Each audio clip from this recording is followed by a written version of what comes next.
Good morning. Good morning. Hi, it's Bella Fontella. I have been pondering these feelings for all week, ever since the news of Professor Nikole Hannah-Jones' announcement that she would be taking a position at Howard University, and just watching the process of everything that she went through with the University of North Carolina in Chapel Hill. I just really identified with the situation. And, my book here, Six Steps to Seeing It Through, the Black book that I wrote earlier this year, is really based around seeing yourself through situations like this, because although hers was very high profile and like really shocking that she would even be put in a position like that, it is a very, very, very common thing for people who look like us, who look like her. It looked like me, and specifically talking about black women in professional environments, especially when you're the minority in that situation specifically.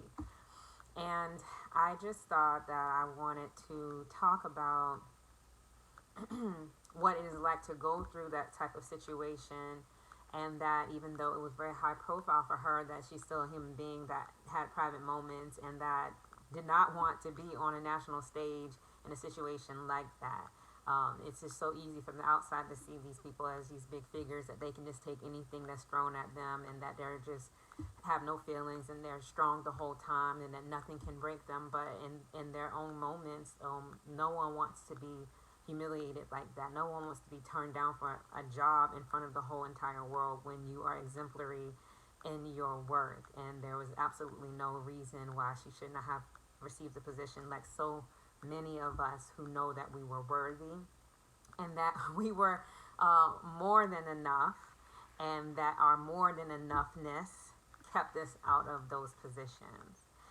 So I just want to read a little bit from my book, that if you're a friend of mine or not a friend of mine, you're watching, if you need to go to Amazon and go ahead and buy that. The further I go, the more people I meet. The gratification gets bigger, but the enemy lurks around every corner. Negative energy, bad vibes, the devil, or whatever you want to call it, will always be there. As we all strive for balance, there can be no good without an understanding of bad. There is no concept of joy without acknowledging sadness. So as we go on our way to high achievements, high fives and kudos, we must know that the energy will be off one day. Many times there will be nothing you can do about it but see it through.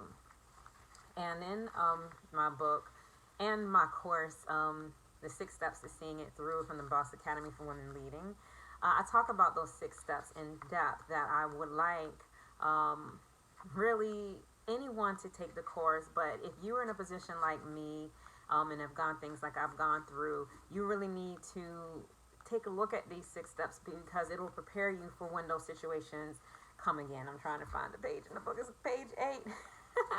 So the 6 steps that I talk about are mental, emotional, spiritual, physical, visual, and verbal. And when I've heard Professor Nikole Hannah-Jones do the interview with Gail on CBS, I just heard a lot of those things coming through. One specifically, I'm going to go through all of them, but one specifically was the verbal, when there was a time when she wasn't saying anything, or not giving any interviews. And there's a time and place for everything. There's a time when you have to speak up and say, stop, no, this is not happening. I'm going to make everybody aware of what you're doing. And there's a time when you sit back and you let things unfold and you stay quiet and you don't show your hand. But knowing when to do which one is extremely important to your success. Because if you speak too soon, you get too loud, if you get too whatever, sometimes it can do more damage than good. And sometimes if you stay quiet for too long, your situation get buried and it'll end up making it worse for you. So wisdom is the only thing that can help you know when. And my book and course will help you know when to clap back and when to keep your mouth closed. But mental, we'll start that. Your capacity to maintain your tasks, demeanor, and responsibilities while passing through great trials. So yes, I always think about like Olympians and people who like have extreme like tasks like that, where their body has to go through a lot, but they, regardless of how they feel, they have to still keep running or keep swimming or whatever it is they're doing. And that is their mental ability, like to oversee that, to overlook that, and to focus on the goal and still be able to get through it. The emotional, the regulation of your thoughts and feelings in response to the unpleasantries you are facing. So yes, again, in the situation that becomes a national, international news, it's a lot for you to take and to deal with emotionally. But sometimes you have to regulate those emotions so that those are not dictated as how you really are feeling. Your emotions are what you're expressing, but it doesn't necessarily mean that's how you want to leave that situation and how you want that to be represented publicly. So regulating your thoughts and your feelings is extremely important because um, it may prevent you from lashing out when somebody has done something very wrong to you. You may want to lash, but you can't lash. So yes, it's very important to keep your emotions in check. Spiritual, the source outside of yourself from which you seek guidance, wisdom, and peace. Some in these situations, you can do all these steps if you want to, but this one right here, like for me, that was like, I don't want to say any of them are number one. They all work together, but sometimes you don't have nowhere to go but God. Like nowhere. There is absolutely nowhere for you to go but to call upon God to see the situation through. There is nobody else, mama, daddy, auntie, grandma, whoever cannot fix it. You have to wait and see it through, and you have to rely on your spirituality, whatever form you want to use it in. Like for me, I do go to church. I did have a very strong upbringing in the church and in Christianity. However, spirituality also was for me was going to sit on a beach and listen to the waves and deal with my emotions out there where no one else could hear or see me, but in my moment. So yeah, that's spirituality for me. Physical, the maintenance of your health through the proper food intake, physical activity, and avoidance of harmful substances. So yes, physical is also important because when you're going through all these crazy situations, you may want to reach out to other things to like make you feel better and to soothe and to cope. But let me tell you something. There's a consequence on the other side of that. Whether you're downing the French fries every day and the milkshakes and saying, well, this makes me feel good. I don't really care. These people are making me mad. Well, I'm sorry, but when the situation is long gone and over, you have the remnants of what you have done to yourself.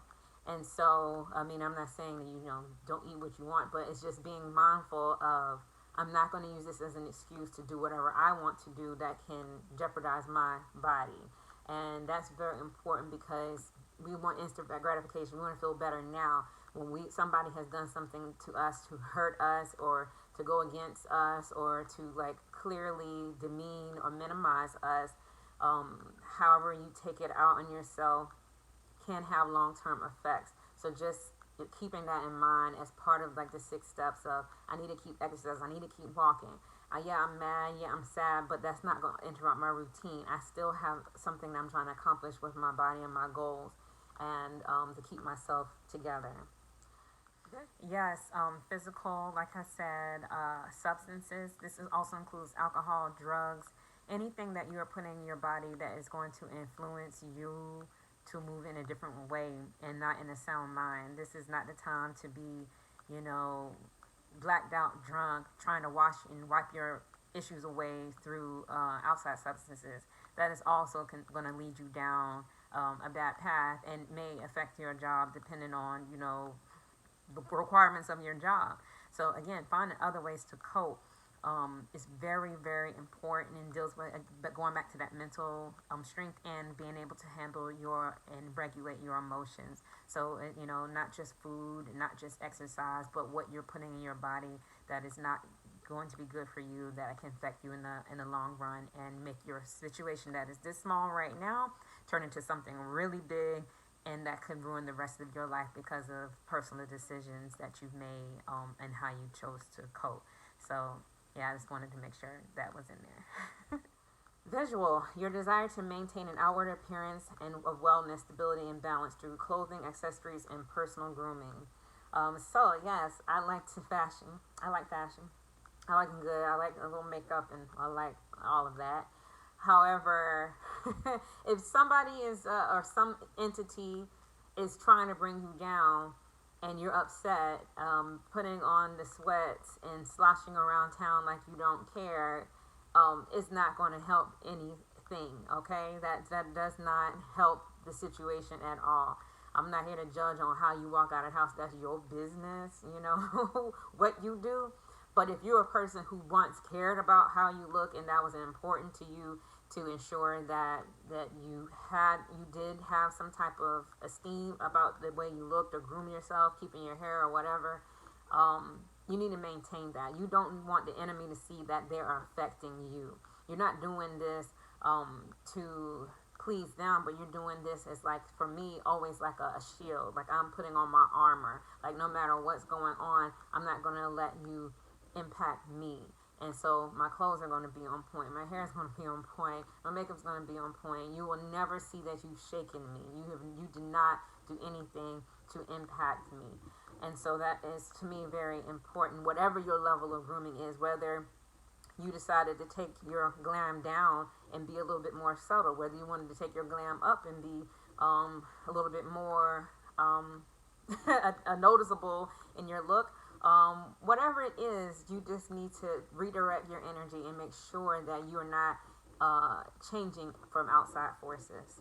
And then I already spoke about the last one, verbal.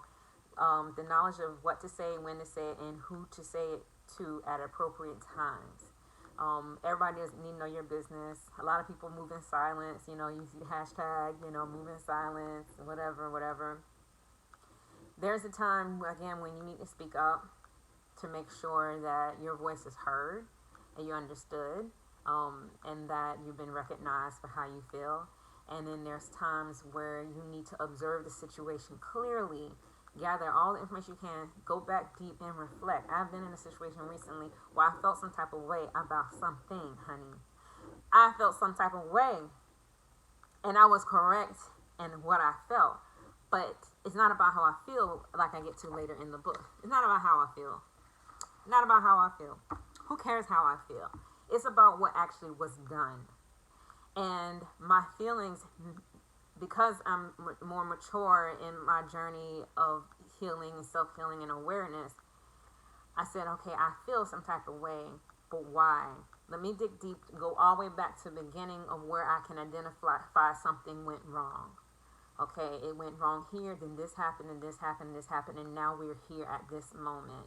So now it's time for me to speak up, and I have my ducks in a row because I've used the journal part of my book. Now I can do a lot of it in my head. But for you need to be documenting, like, this happened, and then this happened, and this happened. So now that when I go to report this, they know I mean business and not to play with me, because I have all my documentation ready, and they know that they need to go back and rectify everything that may have gone wrong. So I just wanted to come and talk about that today. I have been pretty quiet. I'm not a person that likes to really get on social media. It's really for my business, and I like taking pictures, or I like my modeling, and I have a talent as far as music and things like that. That is really what my social media is for. It's not like for me to voice a lot of my personal opinions. Is really business oriented, all of them. So I just really was dreaming about it, like, after the situation happened, and I am an HBCU fanatic, HBCU fan, and I'm so happy that it was very explicitly said by Professor Nikole Jones that she is going to an HBCU, and that it is something that is important and something that she wishes she had have done early in her life when she had the opportunity. I identify with her, and I am so happy that I went to an HBCU, Norfolk State University. So happy. Like, it's such a privilege and an honor to have gone to HBCU. Like, if you haven't had an opportunity to go to HBCU, just anything you can do to try to support, associate, and learn from an HBCU as a person of color, a black person, a black African American, whatever you want to call us these days, get in touch and support our HBCUs. It is so important. I know I'm from North Carolina, and I grew up loving Chapel Hill, and oh my gosh, this is the epitome, and Carolina, and all that type of stuff, and wanted to go there myself. But I am so happy that I was led through music to be in the best band, the Spartan Legion at Norfolk State University, and that I got the HBCU experience that can never be taken away from me. I have gone to other institutions, and that they're fine. That's great, but it is again an honor and a privilege to attend an HBCU. Maybe one day I'll get to teach at one. I love mine, but I just love all of them. Like back in the days, we had our rivals. Like, that school. I don't care. It can be the smallest little HBCU to the biggest, to the most expensive HBCU, to the one that is just the most affordable. It doesn't even matter. All of them halfway in the hood anyway. So we all got that in common, and that is our bond of where we started from, and look at how far we have come, all the way to the White House and beyond, and international. We represent. So this is Monique Bellafontella Pollock, and I hope that you go ahead and get the book, just in case woman, man, any color can benefit from this. But I definitely wrote this from my point of view because of my experiences.